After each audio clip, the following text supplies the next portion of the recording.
আসসালামু আলাইকুম, কেমন আছেন সবাই? আশা করি ভালো আছেন। আল্লাহর অশেষ রহমতে আমরাও ভালো আছি। চলে আসলাম নতুন একটি ভিডিও নিয়ে। আশা করি পুরো ভিডিওর সাথেই থাকবেন। এই তো আজকেও প্রতিদিনের মতো দুপুর থেকে দুপুরের পর থেকে ভিডিওটা শুরু করলাম। তো এখানে ইফতারির আয়োজন চলছে। তো এখানে আমি আজকে আলুর চপ, বেগুনি, পেঁয়াজ এগুলো কিছুই ভাজবো না। আজকে কলেজা দিয়ে কলেজার সিঙ্গারা বানাবো। আলু ভর্তা করে নিলাম, আলু সিদ্ধ করে ভর্তাটা বানিয়ে নিলাম। এটা দিয়ে আলু পুরি বানাবো। আর ছোট মেয়ে নিচে বসে বসে তো ফল কাটতেছে।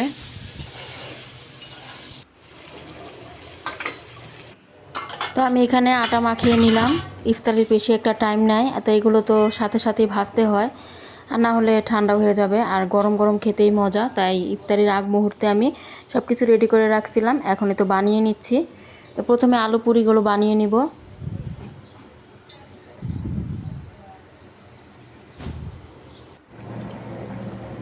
তো এই তো বানিয়ে এখন প্রথমে একটা দিয়ে দিলাম ভাজার জন্য। তেলটা গরম হওয়ার পর তো আমার বড় মেয়ে ভাজতেছে, আমি বানিয়ে দিচ্ছি।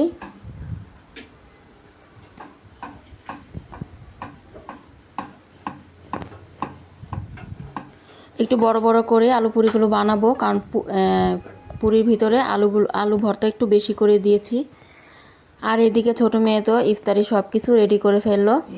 তো শরবতটা আমি আগে বানিয়ে রাখছিলাম, তো ওইদিকে সব কিছু সাজিয়ে নিয়েছে, শুধু ভাজাটাই বাকি। তো এখন বানাচ্ছি স্প্রিং রোল বা স্প্রিং সমোচা বলে। তো ওটা আমি এখন বানিয়ে নিচ্ছি। তো ভিতরে প্রথমে একটা রুটি বানিয়ে ভিতরে আলু ভর্তা দিয়ে এখন কেটে এরপর হাত দিয়ে পেঁচিয়ে নিব। পেঁচিয়ে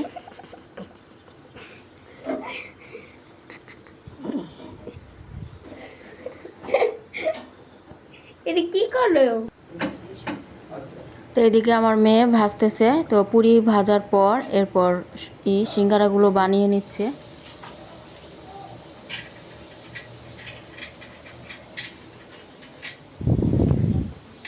তো অনেকগুলো ভাজা শেষ, আমি আবার সাজিয়ে নিচ্ছি।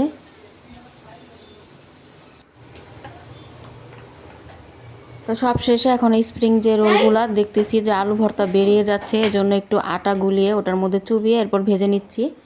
তো এরপরে চারদিকে আজান দিয়ে দিল, এখন এতে ইফতারিটা করে নিচ্ছি। তো আমি প্রথমে একটু চিড়া আর কলা খেয়ে নিচ্ছি।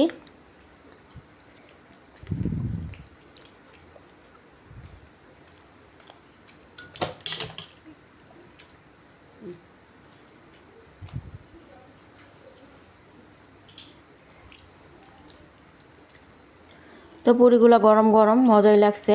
আর এইগুলা কলিজাদের সিঙ্গারা। আলহামদুলিল্লাহ, আজকে এগুলি ছিল আমাদের ইফতার। তো প্রতিদিন আলুর চপ, বেগুনি এগুলো খেতে ভালো লাগে না, মাঝে মাঝে অন্য কিছু বানাইলে ভালো লাগে খেতে।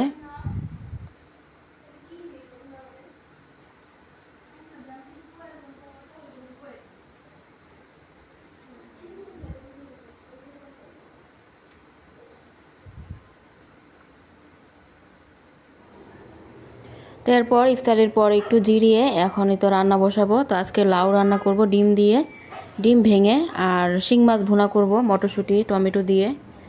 তো এখন কাটাকুটি করে নিচ্ছি আর চা বানিয়ে নিচ্ছি।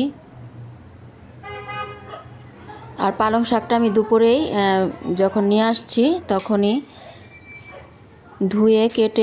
কেটে ধুয়ে ক্লিন করে রাখছিলাম।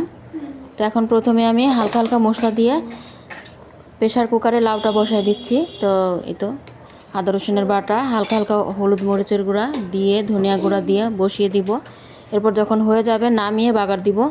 পরে ডিম একটা ভেঙে দিব।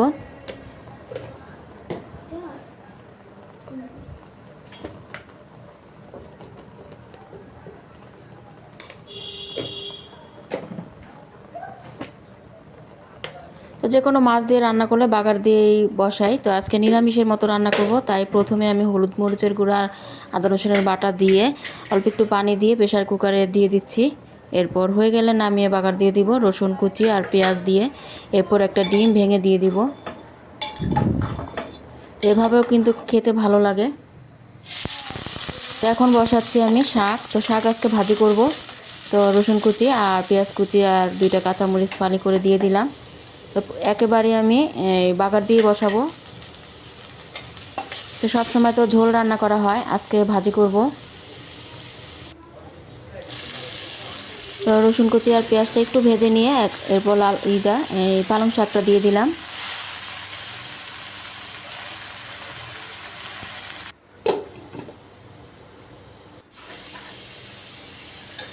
তো এরপরে তো একটু ঢাকনা দিয়ে ঢেকে দিয়েছিলাম, তো অনেকটা পানি উঠে গেছে। তো এখন এই পানিটা শুকাতে শুকাতে শাকটা আমার ভাজা ভাজা হয়ে যাবে।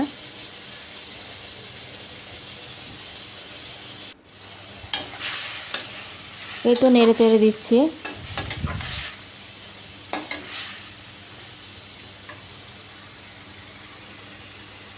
আর লাউটা প্রেশার কুকারে দিয়ে দিছি, ওটা হচ্ছে।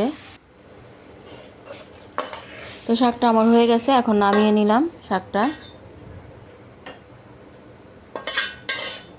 এরপরে শিং মাছের তরকারিটা বসাবো।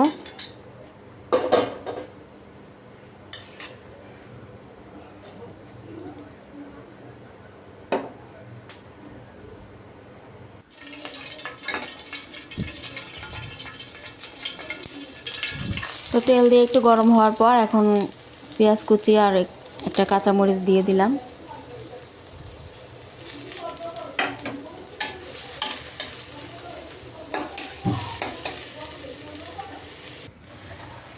তো শিং মাছের তরকারিটা আমি ঝোলের মানে মশলা দিয়ে কষিয়ে নিয়ে এরপর মাছ দিয়ে মটরশুঁটি আর টমেটো দিয়ে একবারে সব কিছু ভালোভাবে কষিয়ে নিয়েছি। এরপর এখন ঝোলের জন্য পরিমাণ মতো পানি দিয়ে দিলাম।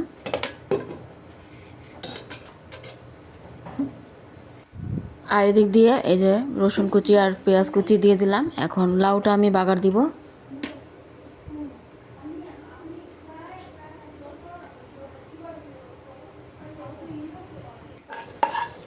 তো লাল করে ভেজে নিয়ে এখন দিয়ে দিচ্ছি ভাজা পেঁয়াজ রসুন।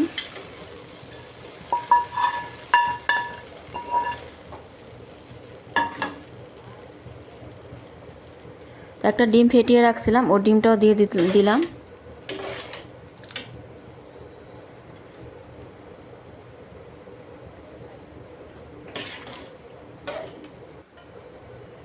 তো টমেটো দিতে মনে ছিল না প্রথমে, তো এখন একটা টমেটো দিয়ে দিলাম। তো একটু জাল হলে টমেটোটা গলে যাবে।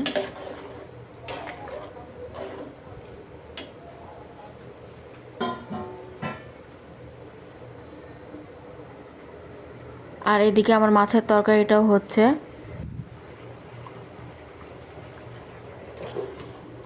তার একটু জাল করে এরপর ধনিয়া পাতা দিয়ে দিব।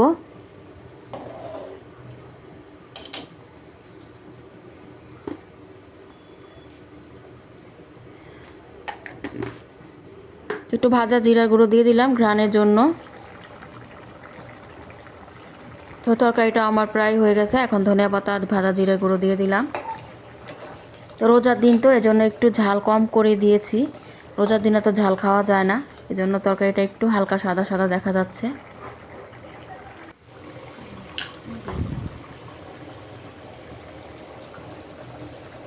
আর মেয়ে এসে পড়ছে ধনিয়া পাতা দিতে, ওর তো ধনিয়া পাতা তরকারিতে দিতে অনেক ভালো লাগে। আর পাশের চুলাতে কালকের যে রুই মাছের তরকারি ছিল ওটাও গরম করে নিচ্ছি, কারণ বড় মেয়ে আবার শিং মাছ খায় না।